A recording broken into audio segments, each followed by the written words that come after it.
கரூரில் தீபாவளிக்காக சிறப்பு புறங்காவல் நிலையம் திறக்கப்பட்டு 46 கண்காணிப்பு கேமராக்கள் மூலம் கண்காணிக்கப்படுவதாக காவல் கண்காணிப்பாளர் பகலவன் தெரிவித்துள்ளார். அடுத்த வாரம் தீபாவளி பண்டிகை வருவதை முன்னிட்டு கரூர் நகரின் மைய பகுதியான ஜவஹர் பஜார் பகுதியில் கரூர் நகர காவல் நிலையம் சார்பில் தீபாவளி சிறப்பு புறங்காவல் நிலையம் வட்டாட்சியர் அலுவலகம் முன்புறம் திறக்கப்பட்டுள்ளது. இந்த புறங்காவல் நிலையத்தை மாவட்ட காவல் கண்காணிப்பாளர் பகலவன் திறந்து வைத்தார். இந்த நிகழ்ச்சியில் காவல் துணை கண்காணிப்பாளர் முகேஷ் ஜெயக்குமார், ஆய்வாளர்கள் மாரிமுத்து, சிவசுப்பிரமணியன் ஆகியோர் கலந்து கொண்டனர்.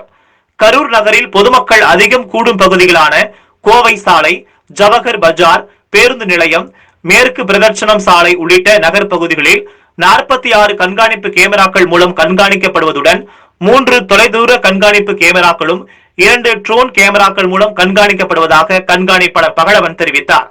மேலும் தீபாவளி பண்டிகைக்காக பொருட்களை வாங்க வரும் பொதுமக்கள் வாகனங்களை நிறுத்த 3 இடங்கள் ஒதுக்கப்பட்டுள்ளதாகவும் பொதுமக்கள் சமூக இடைவெளியை பின்பற்றியும் முகக்கவசம் அணிந்தும் பொருட்களை வாங்க வேண்டும் என்றும் கொரோனா தொற்று பரவுதல் இருப்பதால் கவனமுடன் இருக்க வேண்டும் என்றும் கேட்டுக் கொண்டார்.